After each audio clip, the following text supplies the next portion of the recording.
Okay, Mr. Gambino. Yes, sir. Okay, just now got the stream going. So hopefully, if you let me put out a note. Can you do me a favor and put out a note on that other stream that people are waiting for? That we've started a new one. Okay. Okay. What would you like me to put? Just put down that that event's been canceled and we are now broadcasting under this event to have everybody just log into this event so they don't sit there waiting for nothing that's never going to come.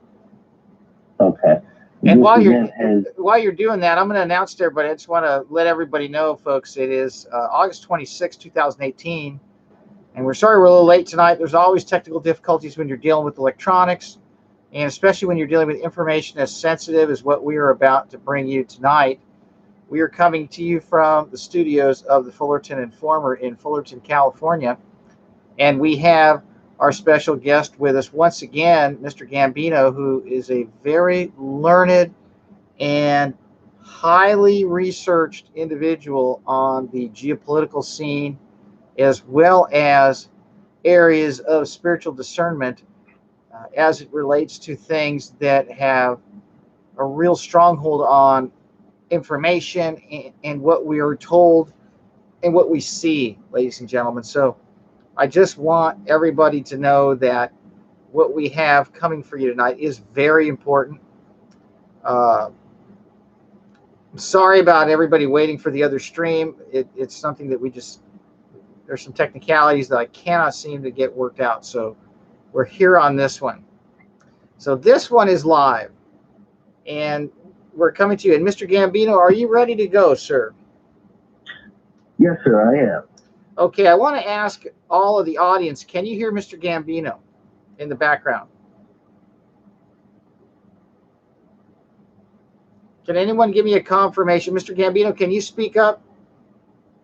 Yes, and I would like to thank everybody again for joining us today. All right, great. Mr. Gambino, go ahead and take it away, sir, because, once again, the sound is good and the information is solid and our people are tuning in. And for all those of you who just joined us once again, this is Joe Briano, the Fullerton Informer, coming to you live from Fullerton, California. And we are living in interesting times, ladies and gentlemen. And Mr. Gambino is going to tell us just how interesting they really are and explain some of this kabuki theater that we're watching right now. So go right ahead. Take it away, sir. Thank you, Joe. And first, I'd like, and I'm sure everybody would like, if we quickly begin with a short prayer. And for that prayer, I'm going to point us all to Matthew 6, verse 9, and start with the words of Jesus as he said, this is how you ought to pray. Our Father in heaven, hallowed be your name. Your kingdom come, your will be done on earth as it is in heaven. And give us today our daily bread, and forgive us our debts as we forgive our debtors. And do not subject us to the final test, but deliver us from the evil one. Amen. Amen. Thank you, everybody, again for coming. And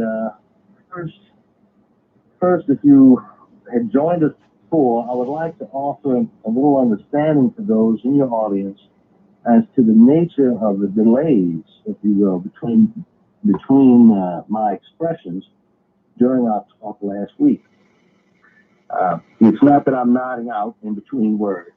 It's that I am ever consciously thinking about how to precisely and concisely articulate that which I speak so that it comes across in all love, in all truth, and honesty. And honesty allows for no other way.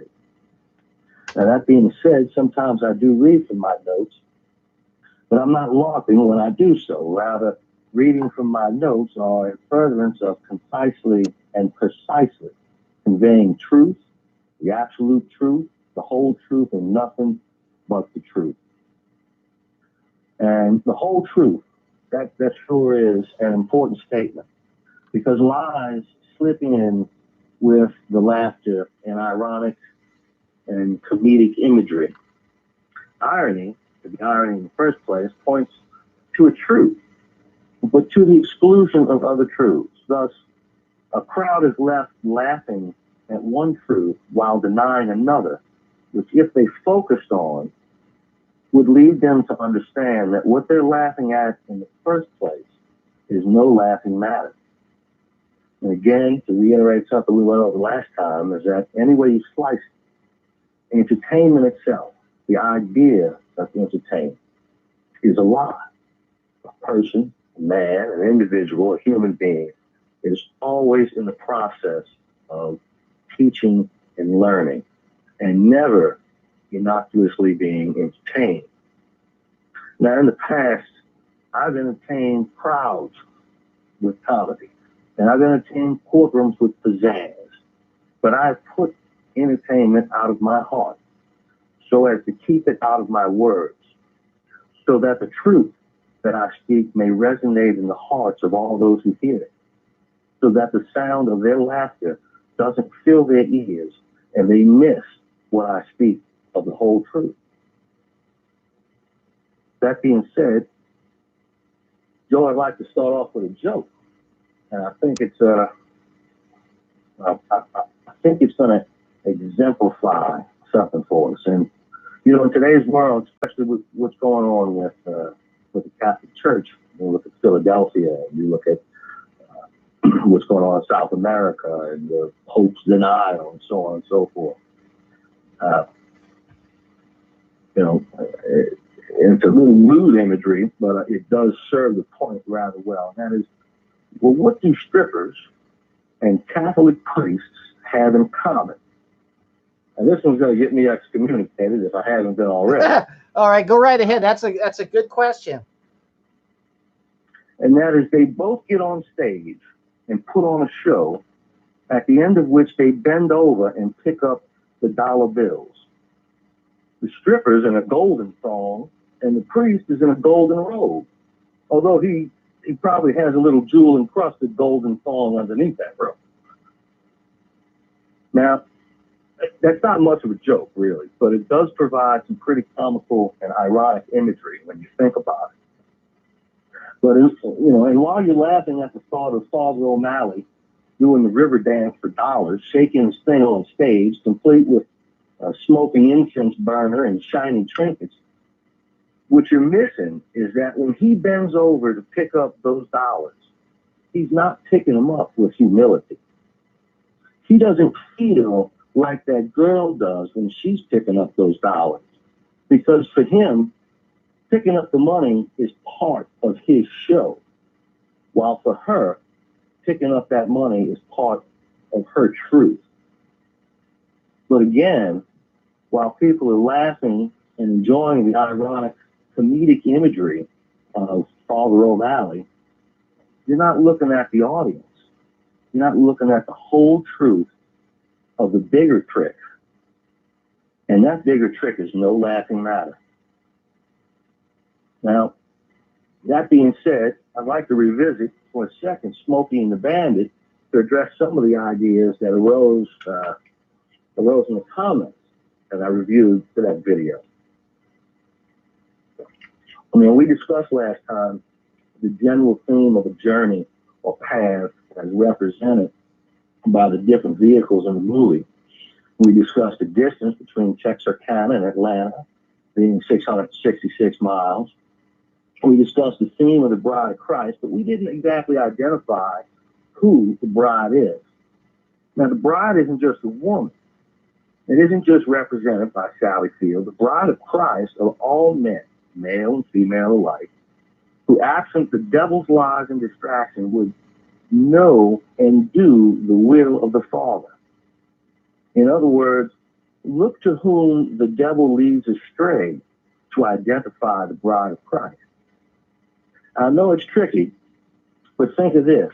While the audience of Smokey and the Bandit is busy laughing at Buford T. Justice or lusting after Sally Field or Burt Reynolds or the lifestyles or journeys represented by the Trans Am or by the snowman's truck, the audience is not paying attention to the devil's big and little Enos standing right behind them. And that was another thing brought up in the comments, was exactly who represents the devil in that movie. And you want to know who represents the devil? Look at the actions.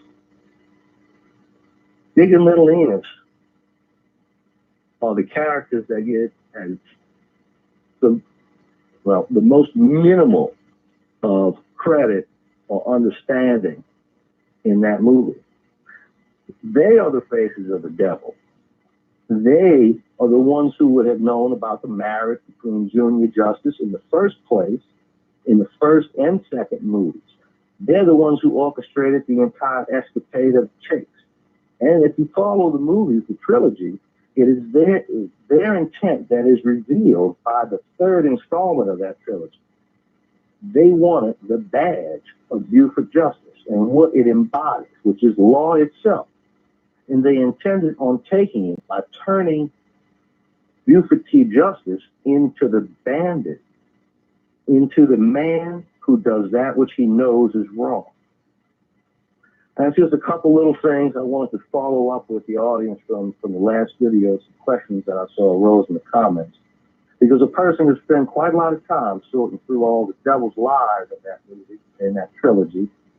And I hadn't even begun to discuss the whole twin theme that runs rampant throughout Smokey and the Bandit, as I'm sure the audience is well aware of how rampant the twin theme runs throughout prophecy and parable, particularly in the Old Testament. But truth is not found in classifying all the lies of the devil. The truth is found in understanding the root of those classifications in the first place. And now I know this doesn't sound like we're talking about Trump yet, but before we can understand ourselves for how we are classifying or perhaps misclassifying Donald Trump, we have to understand the nature of classification itself and what is its purpose when you are classifying things that are the same and putting them into different categories, such as man. So I'm going to say classification of man by race, color, DNA, location, or nation is analogous to a story in the Old Testament, which is it's analogous to Jacob's separating of Laban's sheep to get control over his estate. And that you can find in Genesis chapters 30 and 31. But what Jacob did to the reeds, the watering hole and the mating area, is analogous to what the devil does to separate men by getting them to classify or to see themselves as something other than a man, other than the same soul of love and truth that is each of his brothers. And that is something that before we can talk about Donald Trump, we have to recognize that most of us put Trump in a different category and treat him unlike you would treat your own neighbor. Let's put it like that. Yeah, Mr. Gambino, I see this cult-like fascination with him. He can do no wrong. He's the Messiah. Israel's cast a coin with his face on it, and the churches in the United States think he's going to, end all the abortion, and the wealthy people think he's going to save the economy, and the racist people think he's going to deport everybody, and everybody just seems to think he's going to solve all our problems. It's really amazing, this cult of personality, and yet he's on the rocks and on the ropes right now, like worse than Nixon ever was. And you're right, he's definitely not who everybody makes him out to be. And these analogies to these movies and these themes in these movies, this is another episode of Kabuki theater. It's unbelievable. Well, and in terms of Donald Trump, just like you're saying, I want people to consider this. There are many people throughout this land, throughout America, throughout the other countries as well, who believe that Donald Trump understands who they are and what their interests are, so as to effectively represent those interests as president of the United States of America. But for those people, let me ask you this. if your neighbor, the man who lives next to you, if your neighbor pulled up in a gold-plated car, like Trump's gold-plated jumbo jet, and who, when he wasn't flaunting his cash, his gold, and his buildings, your neighbor was trying to get in the pants of every woman in the neighborhood, then do you think that that guy, that neighbor that lives down the street from you, do you think he understands what your interests are at heart? Heavens no. Heavens no, he does not. Of course not. And you would say in that case that your neighbor is so disassociated from reality that he cannot plausibly relate to you. And yet that's how Donald Trump lives. Everything he owns is gold-plated. If you've seen some of his penthouses, it's unbelievable. It looks like the inside of the Vatican's art gallery. It's crazy. Absolutely crazy. You're right. And I'm not judging the man. I'm not judging the man. But you're pointing out neighbors, Mr. Gambino, you're pointing out the delusion. You're pointing out this delusion that people have that he understands us, when in fact he's on the 190th floor all the time. He never goes down to the street. It's crazy. Well, and the illusion is this, that people can understand that if their neighbor was doing that, right? If the man living next to them can do that. So why is it that instead of living down the street from you, if that man lives in a white mansion the size of your whole neighborhood in Washington, D.C., do you then believe he could relate and understand to your interests? That makes no sense. That's a logical inconsistency. I agree. So tell us what the audience has been waiting for, this revelation that you're going to bring forth here tonight. And the title of this session that we're having is Trump is not being set up, but he is the setup. Tell the audience, lead into that in a way that without leaving too many details out, but there's a lot of comments here. They want you to dive right in. I understand there's a lot of esoteric and very, very important information around the conclusions that you're about to draw and the statements you're about to make. But, people are waiting to hear what is the other side of what they're seeing on television, because none of this is really making any sense.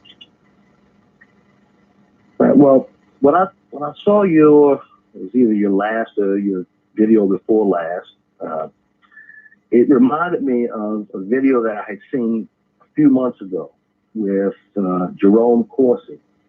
And you can actually hear Alex Jones in the background of this video clapping, perhaps some other members of his Info Warrior team along there with him.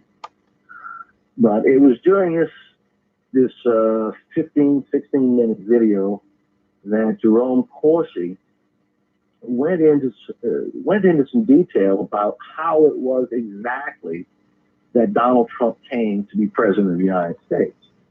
And I understand Joe was going to try to play a portion of that video, but that was some of the technical difficulties that we were going through. So it's important that I state some of the things that Jerome Corsi stated about Donald Trump 4 months ago at a press conference, and I'm going to state some of those things now. So, okay, Mr. Gambino, I now have the video up.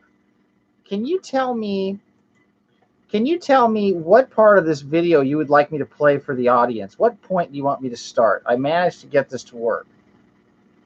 Okay. At least the starting point would be at 6 minutes. All right, ladies and gentlemen, we're going to go to the audio. This is a video of Jerome Corsi, and he is one of those guys that you'll see advertised on Fox News, which is really now the Disney Channel. You'll hear him on KFI, which talks about, the chupacabras and the alien invasions with George Nora and Coast to Coast. You'll hear him on Alex Jones. You'll hear him on a lot of these radio networks that are all part of this web that we're not part of. So here we go, 6 minutes coming up. Donald Trump, the prostitutes are going to get him. First of all, American people don't care about the prostitutes. Donald Trump wasn't elected because he was a saint. Donald Trump was elected because he believes in the Constitution. He didn't have to do this job. I wanted you to know that about 3 years ago, And this I'd like everybody to kind of hear. Mr. Gambino, you tell me when you want me to stop it. No, keep on going. About This is 3 the years important ago, Ladies and gentlemen, can you all hear this? I just want to make sure you can hear Mr. Corsi speaking. Let me take a look at the comments. Can somebody confirm you can hear Corsi's audio? Yes? Thank you, folks. Okay, let's get back to this.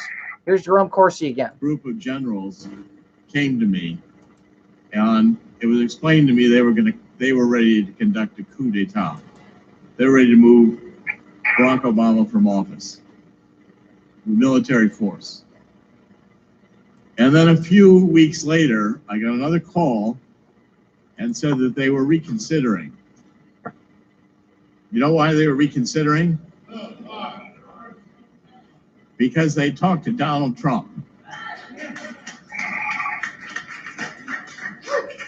And Trump agreed that he would run. And they agreed that if he would run, they would conduct their coup d'etat as a legitimate process, rooting out the traitors within government. And that pact between the military and Donald Trump has held. As we've been interpreting and watching, and Alex has been following QAnon, QAnon is military intelligence and close to Trump. And the intelligence we're getting that we've explained on InfoWars really is a lot of the inside script. Now, everybody says Donald Trump is going to lose. He's going to be out of office. He's going to be impeached. You watch CNN, MSNBC, they're throwing a party today, and all the 20 people watching them across the nation are very enthused. Donald Trump will not be removed from office. He will not be removed from office. And in the counterattack he's going to launch, one or two facts that could change everything. Get a report from Michael Horowitz, the Inspector General, who details the corruption within the Department of Justice. Donald Trump is right. Maybe we should tear down the FBI building and start over again. And if you take a look at the depth of this corruption, it's pervasive. Since George H.W. Bush, the bureaucrats who have stayed, including these SES bureaucrats. Mr. Gambino, we're about 3 minutes into it. Do you want to keep going, or do you want to comment at this point? We can comment now, Joe. You want to stop it there? So, from what I could gather here, Alex Jones and Corsi and a few of these other people, they're all in the same club, and they're all part of this Trump machine, this Trump cycle, if you will.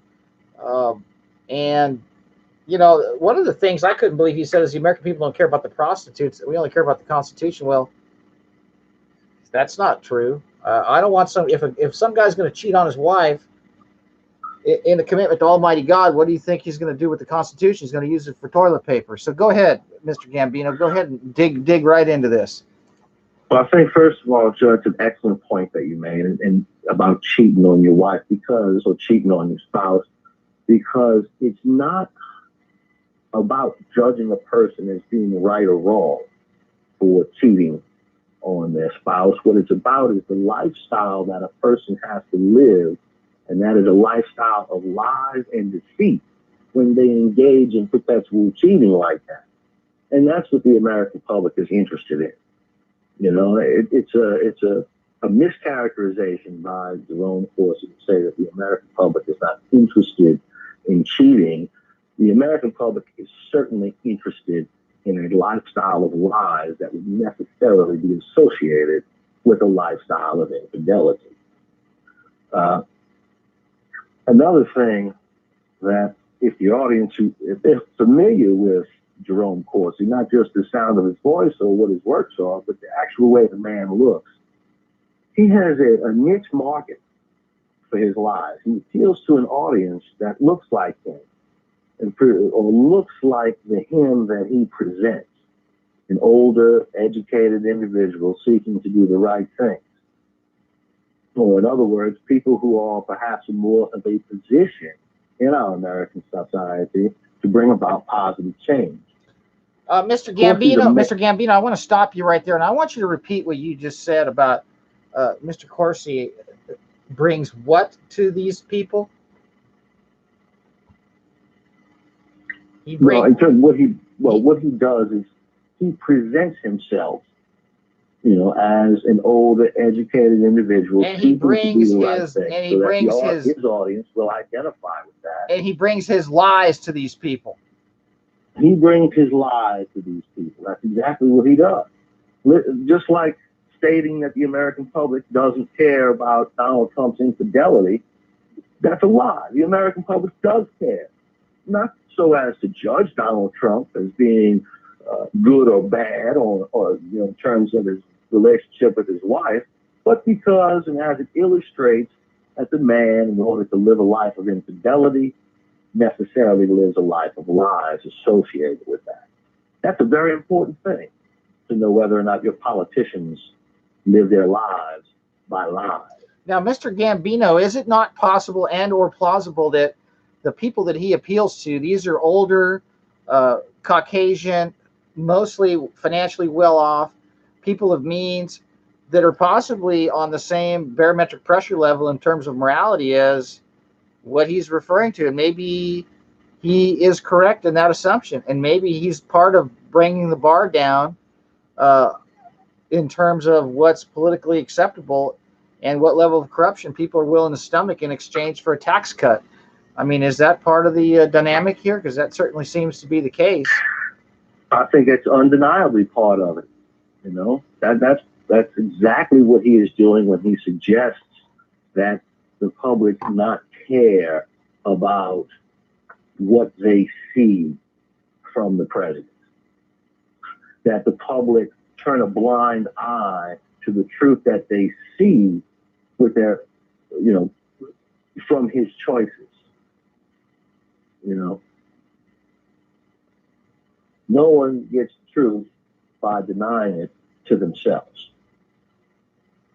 Look, folks, if you think somebody in the White House is okay cheating on their wife or cheating on their husband, and those are the people with the codes to the nuclear suitcase and the power of the pen to intern millions of people, or to forcibly inject you with something, or to turn the military on us, you better pull your head out of the brandy bottle, because we got a big problem on our hands.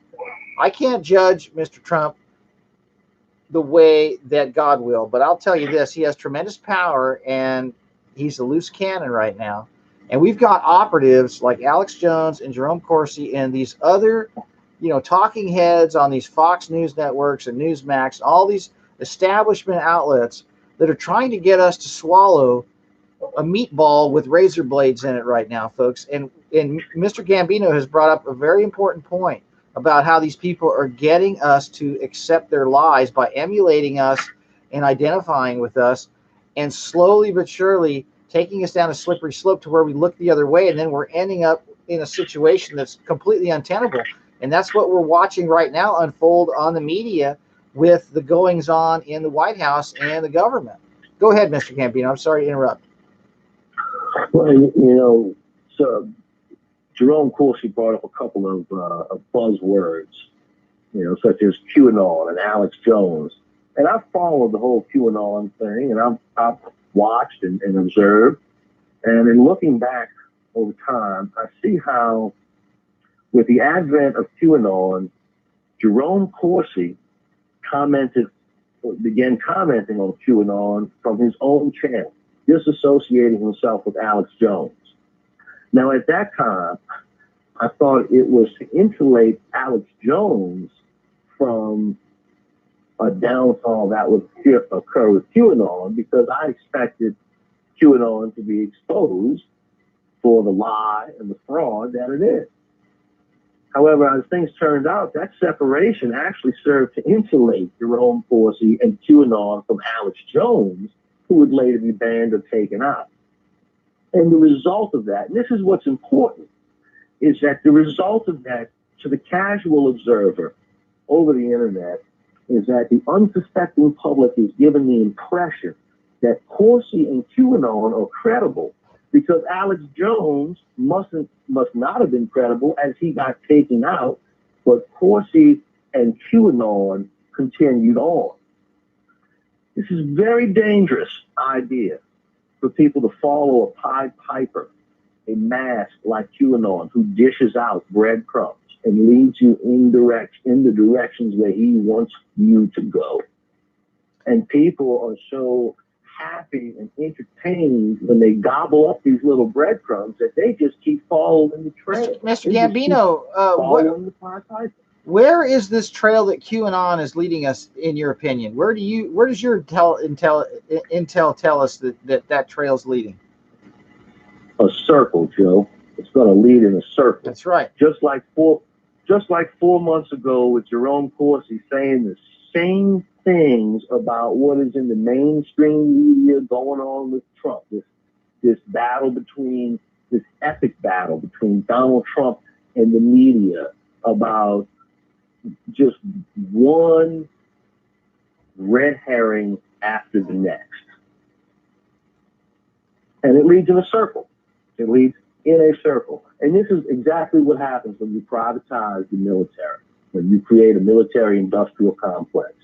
Because these intelligence private contractors operate like fine-tuned corporate machines in a legal monopoly of psychological operations. And psychological warfare. They have the public in a constant state of psychological warfare and confusion. So QAnon is running us in circles, and Corsi is leading us where, in your opinion? Well, Corsi leads as he worships.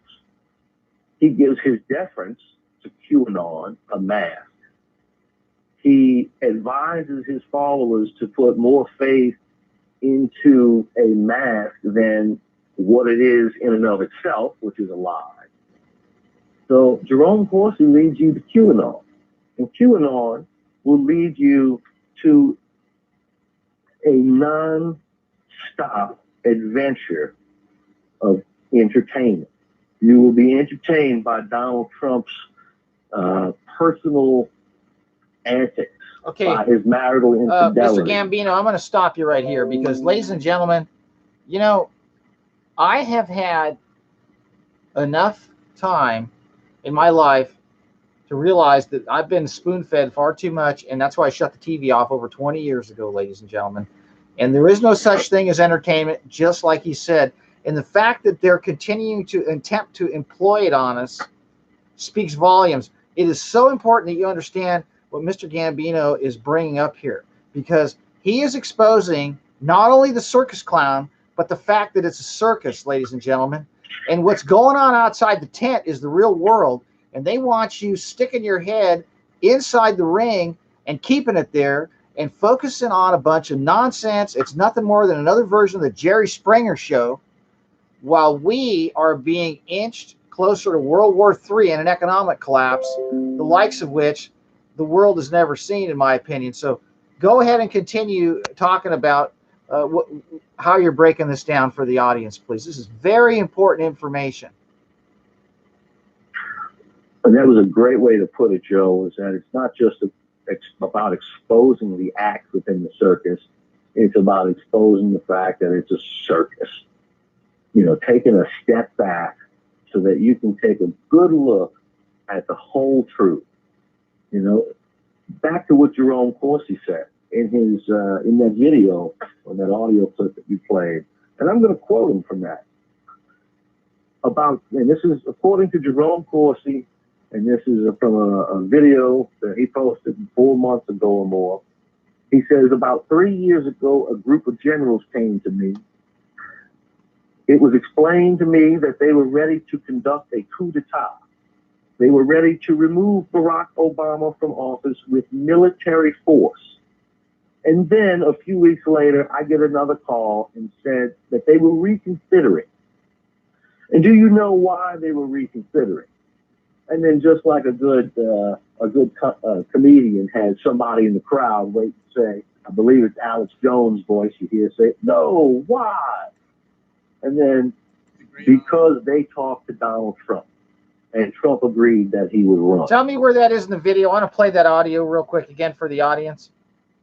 That's going to be somewhere between 6 minutes and 6 minutes and 15 seconds. Okay, we're going to go to 6 minutes right now. This is it for Donald Trump.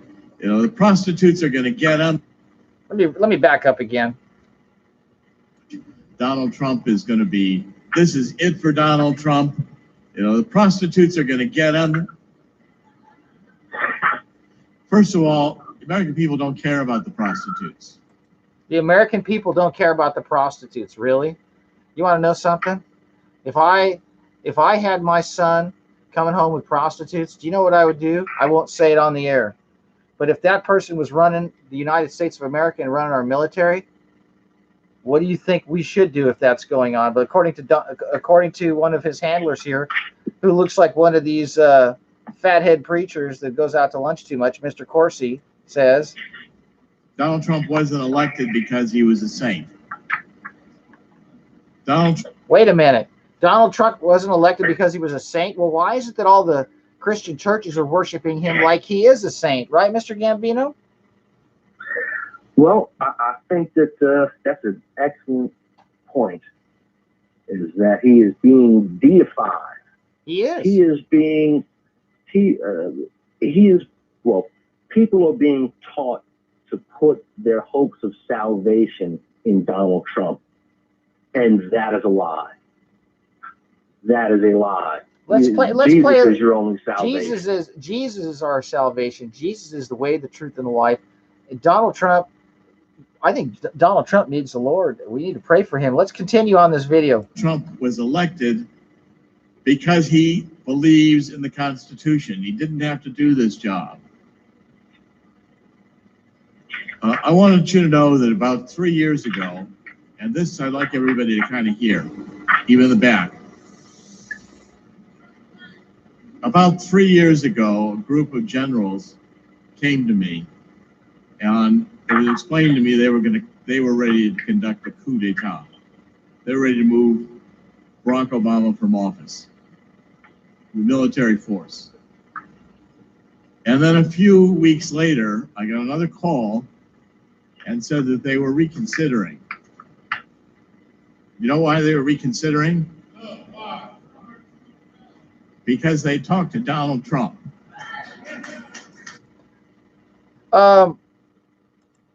That's really scary, because when you look that is very when you look at the war hawk he's put in charge of his foreign policy and the military, you know, look, if these guys were willing to take out Obama for what? What did Obama do? I mean, he was violating the Constitution since he got sworn into office, for crying out loud. He didn't have a birth certificate. I mean, why would they take him out towards the end of his term?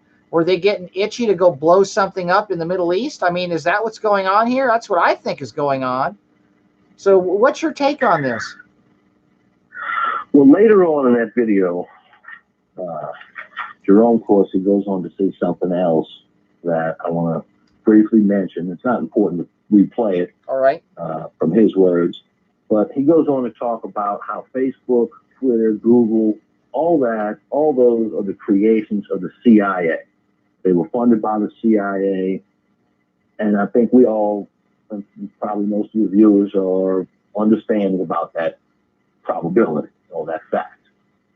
Right? And this is something I'd like everybody, if you would, to pay particular attention to, because what I'm about to say next illustrates clearly that what is going on now has been going on since, quote unquote, the dawn of time. Even demonstrably back in the time of Jesus. And I'm going to associate a biblical passage to the current phenomenon, if you will, of the CIA and manipulating the public with the social media and Hollywood. And that is this. children in a marketplace. In all the written words of which we know, is there more a concise or precise passage in describing today's common man's actual position relative to the government, the politicians, the corporations, big industry, banking, bankers, academia, Hollywood, internet-based interactive social media, the scientific leaders on communities, and large, heavily regulated and centralized religious leaders, and the global intelligence community, all those things, all those entities? Are there any words that better describe this generation than this? Matthew 11:16-17. To what shall I compare this generation? It is like children who sit in marketplaces and call to one another. We played the flute for you, but you did not dance. We sang a dirge, but you did not mourn. This is what's going on today. This is exactly what's going on today. Governments and politicians and corporations and their shareholders and the movie producers and Hollywood and television, they're all competing with one another for our attention. They're all competing with one another to make us think or feel a targeted, particular thing or way. And one more note about that passage that I want to call to everyone's attention is that if you put yourself back in that time, back when Jesus spoke those words, who are the children who are sitting in the marketplace? Surely those are not the children of the merchants and the marketplace workers, for those children are put to work, not to sit. No, the children who are sitting are the children of the adults in the temples and in the government buildings. What they see their mothers and fathers doing inside the temple is what they do outside the temple as they sit and call to one another. That's what's going on today, Joe. That's an absolutely incredible parallel. But you know, the Bible's full of insights into history and into ways that in times of antiquity, there is nothing new under the sun, ladies and gentlemen. And here we are, thousands of years later, dealing with the same phenomenon of corruption inside the system while we're being told to watch the Barnum and Bailey's three-ring circus of QAnon and Corsi and Alex Jones. And there are other circus clowns and other circuses out there, but specifically, you know, Mr. Corsi and Alex Jones and this QAnon thing, it almost brings to mind the Audi logo, you know, these rings linked together all going nowhere. You know, it's just really, or the Infinity logo on the car, you know, it just keeps going back and forth, and it just never stops and never ends up in any direction. So tell us about the setup that Trump is, how he's not being set up, but he's the setup, because that's the tagline of this encounter with the audience tonight. And I'd like you to tell us about that. If you break down what it is that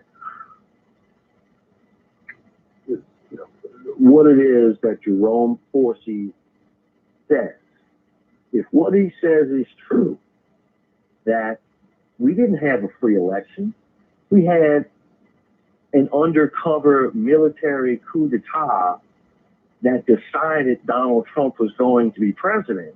All right, stop right there. Okay, ladies and gentlemen, you hear what he just said?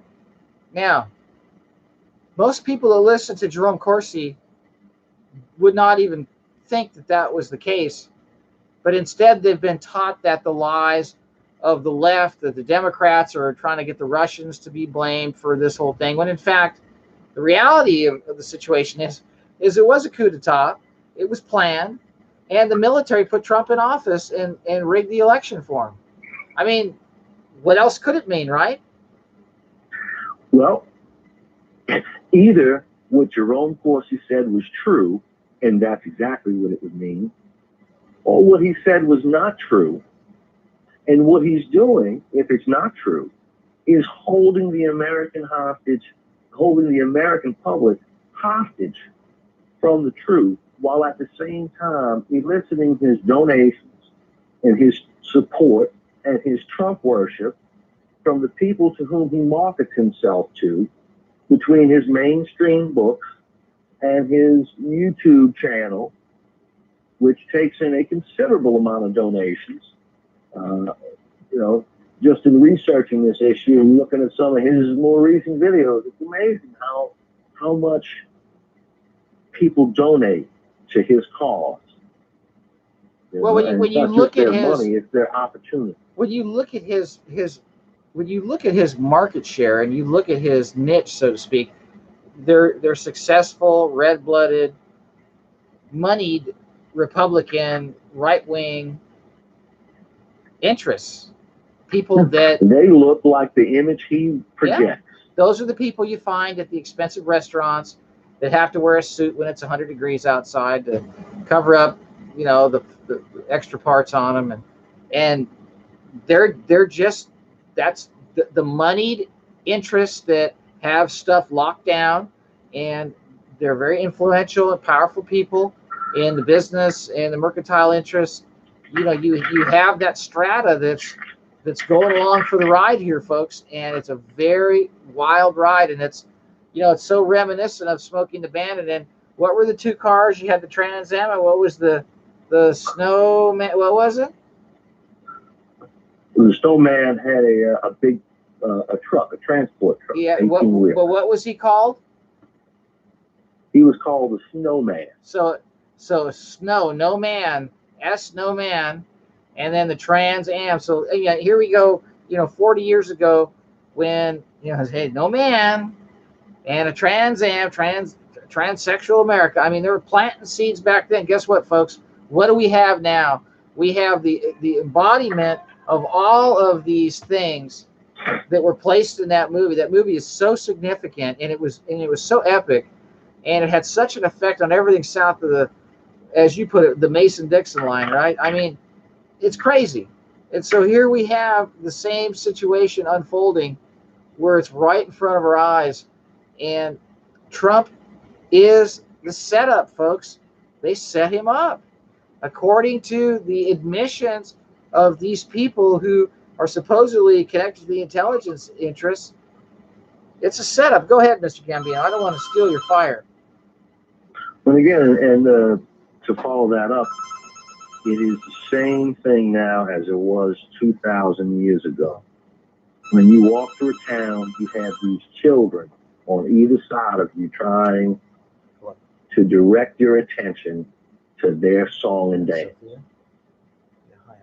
And I know it was an off-color joke when I asked about how a priest and a stripper are correlated, but it's the song and dance. And that's why I wanted to start out with that, so that we could come to this point and illustrate definitively that the temples and the governments around us, particularly the military-industrial complex and the intelligence communities, are giving us a song and dance now, just like they have been Jesus walked the earth and before. Now, and Mr. Gambino, can you tell the audience why we are seeing these theatrical antics with this infighting and all of this supposed legal action that's about to take place? What, in your opinion, are they going to take him out of office? What do you think is going to happen? What do you think their plans are for him? I think that their plans for Donald Trump isn't really a factor. They're going to do with him whatever they need to do with him in order to effect the response from the public that they are looking for. I don't believe he has control. I need you to repeat that statement right there. Mr. Gambino, can you please repeat those two sentences? I don't believe he has control. I don't see how he could have control. And those people are going to do what they're going to do regardless. Well, they already have their plans of what they're going to do. It's to regular people that don't know about them. And ladies and gentlemen, I want to tell you something. 9/11 was planned years in advance. I'm just letting you know, things that are taking place now were planned well in advance. None of this stuff is spontaneity. None of this stuff is spontaneous combustion, so to speak. This is a carefully crafted, carefully scripted plot that's playing out, and these are actors playing in an entertainment scene that you need to not be entertained by, but learn from. And go ahead, Mr. Gambino, because you understand what I'm talking about. Well, and I think at the root of what you're saying is that there are no idle words. There are no idle words. There is no coincidence. There's no such thing as a coincidence. And none of what we're going to see happen in the top levels of our government are spontaneous. They are scripted events, just as, if not more so, scripted than Hollywood television shows and soap operas. Than the television shows and soap operas on which they are based. And, Joe brought up an excellent point about the 9/11 travesty in New York being an inside job, being planned for a number of years. If people can research and the predictive programming in certain movies, for instance, like Back to the Future, about 9/11 innuendos being prevalent throughout that movie, and a lot of other things too. A lot of facts surrounding the day of 9/11, people not showing up for work, being told not to show up for work, and so on and so forth. Another interesting point, Donald Trump, one of his campaign rallies was that he was going to tell us the truth about 9/11. Well, since he's been in office, we haven't gotten anything more than lies. The continual lies and cover up. We have not gotten one shred of truth. You know what, Mr. Gambino, I have to jump in because you want to know something?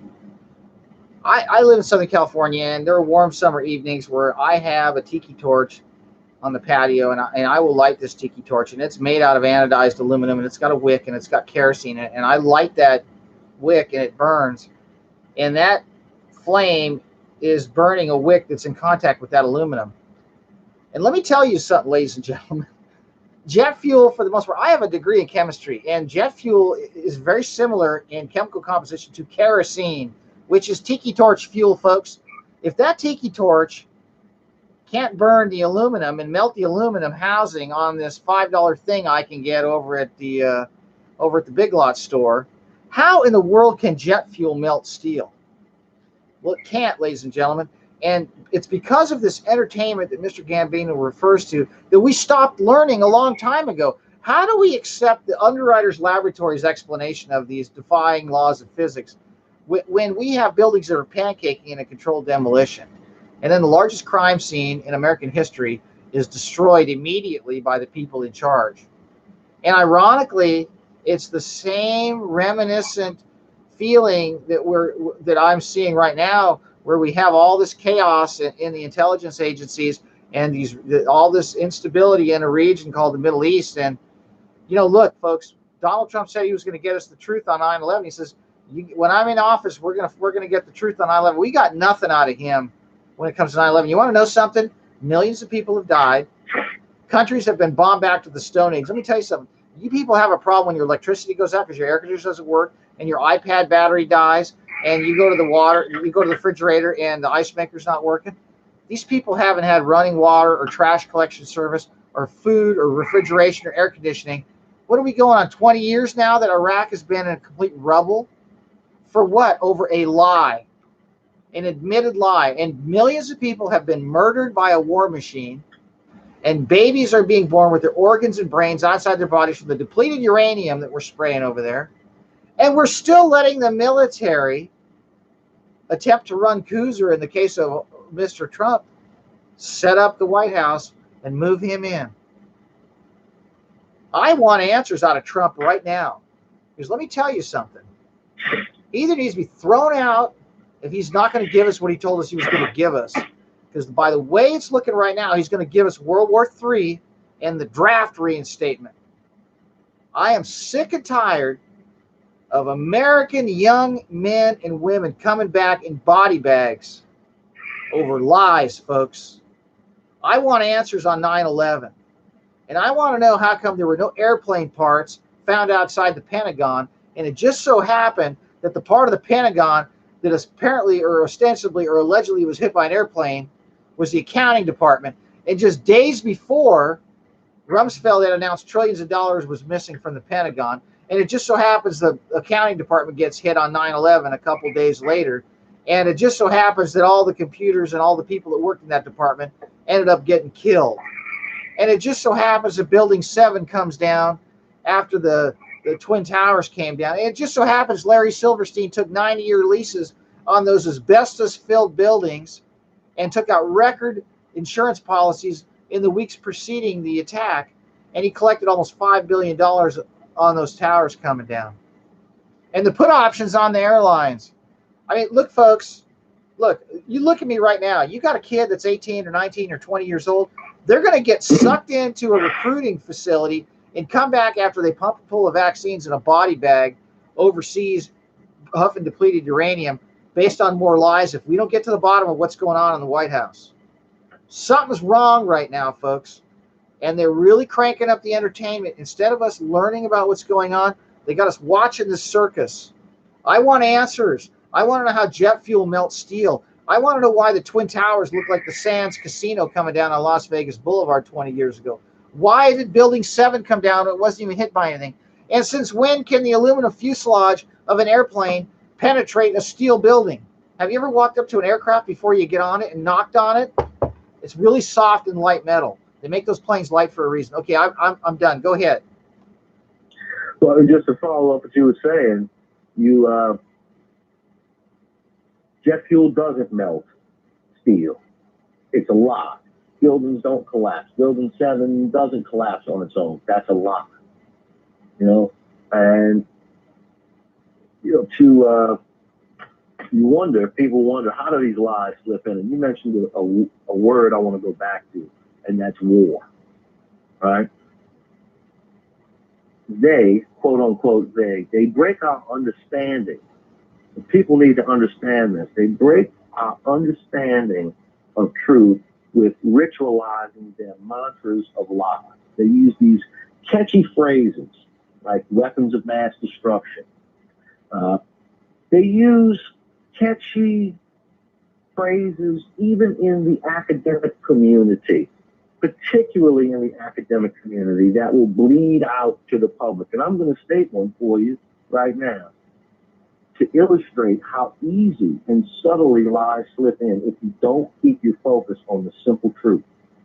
And that statement is this: war is great for the economy. There's not an economist in the world that would not stand behind that statement and say, war is great for the economy. That's a lie. That's a blasphemous lie. Okay? Simply put, war is killing. Killing is wrong. War is therefore necessarily not good for man. Because war is bad for man, war cannot be good for the economy. The economy is based upon man. Anybody selling you the lie that war is good for the economy is slipping in other lies with that economic one. The economy is nothing more than an imaginary theoretical computation. It's the quotient of a complex equation of factors which by their own terms do not factor in any truth of whether man as a whole has made a good, a bad, or a right or wrong decision in terms of how he exercised his free will in altering one side of that equation so as to create what's called a good economic number. Good, bad, right, wrong are predicated upon whether, in whatever it took to change that side of the equation, that change was the result of a lie, a theft, or a killing, and if so, the extent to which that act was intentional. Now, what does all that mean? In other words, the fruits of a lie, a theft or a killing, will be bad regardless of what you try, regardless of whether or not you had other good intentions. Okay? Or in other words, the fruits of a lie, a theft or killing will be bad and not good, neither for man's bodies nor for man's souls. And to deny that is to deny that there's any law whatsoever. You can't get to the right place the wrong way. You can't get to the right result by doing it the wrong way. Now, that being said, in an economic theory, or in all of economic theory, the death of a man results in the redistribution of his wealth, as well as frees up the resources he would otherwise consume. And when you think about this, as let's say 10% of your population is killed from war, then in terms of calculating the national economy, the nation has just as much wealth as it did before the killing, but now with 10% less people, they're experiencing an economic boom. And that's exactly what it will be called. War kills the people, redistributes the wealth, and that's called an economic boom. Meanwhile, amongst those who are not killed, the rich are getting richer and the poor are getting poorer, but the numbers look fantastic. And I want everybody to think about what a numbers man Mr. Trump is. It's all about getting those numbers to look good. Well, those numbers can look great while your people are dying, your rich is getting richer, and your poor is getting poorer. And that's how they flip a lot of big lies in when they sell you on a little one like war is great for the economy. But if you understand the complexities of those simple things, then you can discern the simple truth of the complex lie. Mr. Gambino, I want to stop you right there because, you know, there's a saying that I've heard, you know, since I was a child, and it always fascinated me because, you know, everything is figures. You know, figures can lie and liars can figure. And let me tell you something, folks. You know, Trump's got the stock market in orbit right now, but is it because of him? Is it because of things that he's done? And if so, how has that benefited most people? I can tell you right now that most people now are more behind the eight ball because of the commoditization of housing and the increase. Look, folks, there's way more homeless people on the streets. There's way more unemployment than they're telling us. People can't afford basic necessities. There's more people on welfare now than there's ever been in all these public assistance programs. And we are in a situation where we are facing what I believe is imminent war. I believe we're facing a time in our history where the players have never been working so hard to keep us distracted on things that they think we'll believe are real when in fact they are the farthest things from the truth. All this stuff going on with Sessions and QAnon and all this stuff you hear about. If it's on television, it's what they want you to pay attention to, and it's not what they want you looking into. How's that? That's a fact. And what we've got to look at right now is what's really going on in the Middle East and what's really going on with the dollar and what's really going on with the world situation with Russia and China in terms of the petrodollar and how we're headed for a slide, and they're going to cover that with war is good for the economy. I'm just telling you, I think it's coming, and I think, Mr. Gambino, you'd agree with me. Well, it's not looking good. It certainly appears closer today than it was yesterday, you know, in terms of a severe conflict on the horizon. I mean, all this talk of going into Iran, you know, look, Iran has not given themselves over to the Rothschild banking system. They don't have a centralized bank that prints money out of thin air and then loans it to the government at interest. And then the government loans it to the banks at interest, and then the banks loan it to other banks at interest, and then they loan it to the people at interest, and then they collateralize that debt by issuing birth certificates and registering everybody with the Department of Commerce as collateral. and implement some tax code to pay off this debt that will never be paid off because it's impossible to pay it off. But the point is that they're being demonized, and all the ducks are lining up, and we've got, these people that are basically shilling for the war machine. And like Mr. Gambino has said, this is a setup. They're admitting it was a setup. They're admitting that, hey, they're telling you, we know you don't care about the hookers, and we know you don't care about this guy if he's cheating on his wife. We know that all that matters is that he's our guy, and they want him to be our guy, and so this is going to be our guy, and everything that happens after our guy gets in is going to be good because we're going to tell you it's going to be good. And war is good for the economy, and we're going to all make lots of money, and we're going to sit in our nice gated communities while all the homeless people die in the street with heroin needles coming back from battle, and all the kids are going to get fed into the meat grinder. And the last thing I want to talk about before we cut this off, because we're coming up against the clock, we're running out of time, is, Mr. Gambino, this is all a ritual, is it not? It is. If you bring your understanding of ritual as a ceremony to indoctrinate people, the participants in it, in lies, so as to cultivate and harvest the fruits of those lies at a later date. What we see going on in the shows of Hollywood, just like the shows of the government, is a ritual, by definition. Now, I want to talk about something real quick too, because this is really something that I think a lot of people don't even question. I had an experience because my son's going to start driving, and I take him to the DMV. The DMV, ladies and gentlemen, is the nexus point of this totalitarian, ritualistic logging and categorization of the chattel property that the bankers, the banksters claim their title to. And that's where we thumb scan, we retina scan, and we sign into an agreement to do something that's legal as if it was illegal before we signed this agreement to get a license. So, the DMVs are where the Real ID 2020 is coming out of. Trump gave us this Mark of the Beast card. It's amazing how Obama couldn't get it through, Clinton couldn't get it through. Can you imagine if Jimmy Carter tried to get something like this through in the 70s? I mean, can you imagine the outrage? But Trump got it through.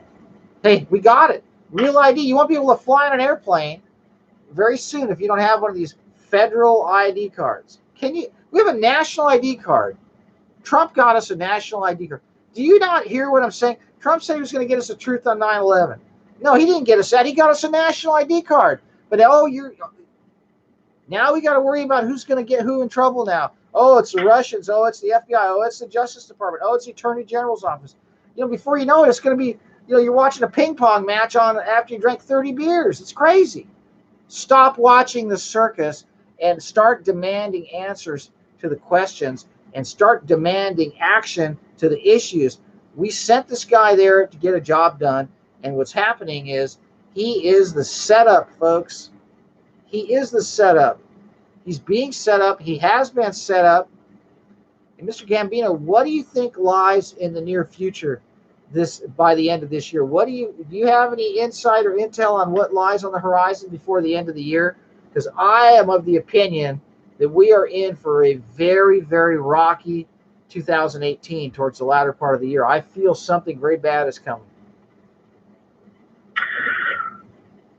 Well, I don't like to really try to engage in foretelling the future on particular events, but I do know that the lies won't stop. The shows won't stop. You had mentioned, how did he get through the DMV, the new ID card? And he got it through because the public is more interested in figuring out which prostitute got how much money from which one of his fixers and whether or not that money came from campaign contributions. Then the public is interested in this being locked into this national ID card. And the idea and the fact that it's tied to the DMV illustrates that when people have to make the decision on whether or not to engage in that national ID card, they're already stuck. Because you need your driver's license in order to get insurance, in order to drive to and from your job for your major corporation that doesn't pay you nearly enough because board of directors and the CEOs are taking as much money as they can for their Christmas bonuses, right? And meanwhile, people are just scraping by to pay half of whatever they make in energy expenses that shouldn't exist in the first place. It's a farce. It's a lie. It's a horrible game that they play on people, jumping from pillar to post, from one lily pad of lies to the next, just trying to keep your head above water so you can feed your children. You know, and you know, what you were getting at with Iran, and I think this just kind of ties everything back together. I know you're getting ready to wrap this all up. But if I had to guess anything, I would guess that the people who run Iran are in the same club as the people who run America. And when we engage, if and when America is to engage in a war before the end of this year or in the near future, that war will be to get rid of the internal enemies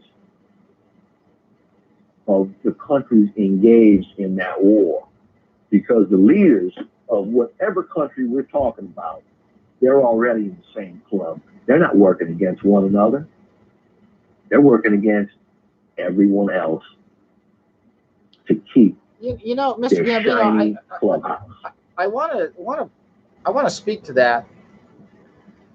Back in 1989, I was a senior at UCI, University of California, Irvine, and I had a nuclear chemistry class the spring semester of 1989, and I was in a classroom that studied and worked in a nuclear reactor and studied nuclear chemistry and how to, for lack of, I mean, it's unbelievable.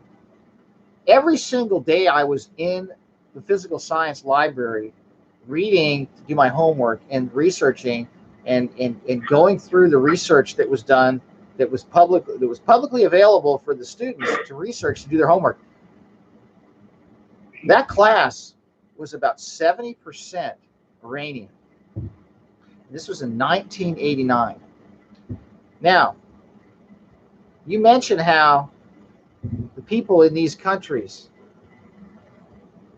that run these countries are in the same club. Of course they're in the same club.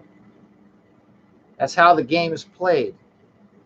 And that's why I always talk about this kabuki theater is really nothing more than a ruse so they can take the finest and the alpha males and send them overseas in a ritual sacrifice in a killing field to come back in a body bag, and they wrap it up in that flag when it comes back on one of those big transport planes.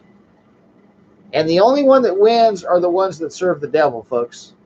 We cannot allow this to continue.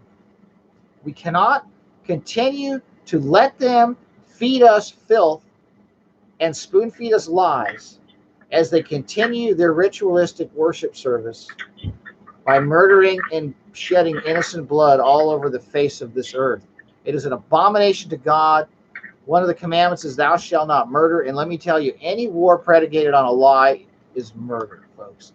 And we have people in our government, in our State Department, in our local governments, in Congress. This McCain guy, he just, you know what? I sure hope that guy repented. That's all I could say, because look, these people, these warmongers, these people that are going along to get along and are into this club, I don't know what they've done, whether they've sworn a blood oath to Lucifer, whether they're really high up in the Masonic Lodge, whether they're into pedophilia and that's how they get promoted because they videotape them involved in it. I don't know. But I do know this. You're not going to get away with what you do, because you're all going to die and you're going to meet your maker and you're going to face him, the one that put the 75,000 miles of circulatory system in your body, the one that has the power over death and has the keys to heaven and hell, and he has the ability to cast you into the lake of fire if you do not repent. of your wicked, evil ways. And Mr. Gambino, before we wrap this up, I just want to put it out there to everybody. I don't care who you are. I don't care where you've been, what you've done. I don't care what sins you've committed. Jesus Christ died on that cross for all of those sins. And if you will just ask him to forgive you, and if you come over to our side, to the truth, and to stop serving your father, the devil, the father of lies, you can live. You can be free. And that guilt won't hold you. And you want to know something? It doesn't matter what they have you on videotape doing. It doesn't matter. You can be forgiven for that. Don't let fear and guilt hold you in bondage to this system. We need everybody that is high up in the government, that is on the wrong side of things, to realize that it's never too late to do the right thing. We need to stop World War III. We need to stop the murdering of millions of people that lies on the horizon. If they can get away with insulting our intelligence with 9/11 and pulling off a false flag like that for 20-something years, and still we get somebody in the White House that says he was going to investigate it and got nothing accomplished, then they're going to do it again, folks. Guess what? When you go down the slippery slope with sin and wickedness and evil, it doesn't just take one line or two crosstops to get your buzz going. The next time it takes 2 lines or 4 crosstops. And the next time it takes 5 or 6 with a bottle of scotch. What I'm telling you, folks, is they're gonna up the ante. And it's going to get bloodier and more dangerous. We got to stop this. And we need you and all of my audience to tell everybody that you know to pray in the name of Jesus Christ for the protection of our nation, of our children, and of everybody in the world that the United States has contact with. Because war is not the answer. And bloodletting is a satanic ritual, folks. And that's what this is really all about. Mr. Gambino, do you have anything else to say before I close this broadcast tonight? Well, one thing, and I know when this podcast began, that it seemed like I was a little long-winded and got off track a little bit with when I started talking about Jacob and Genesis. But I want to leave the audience with hope. It's all relevant. And Mr. Gambino is a very Mr. Gambino. I just want to make one more statement. You're a very learned man. You have a deep understanding of the scriptures. You have a very good understanding of the geopolitical scene. And people, you need to be patient.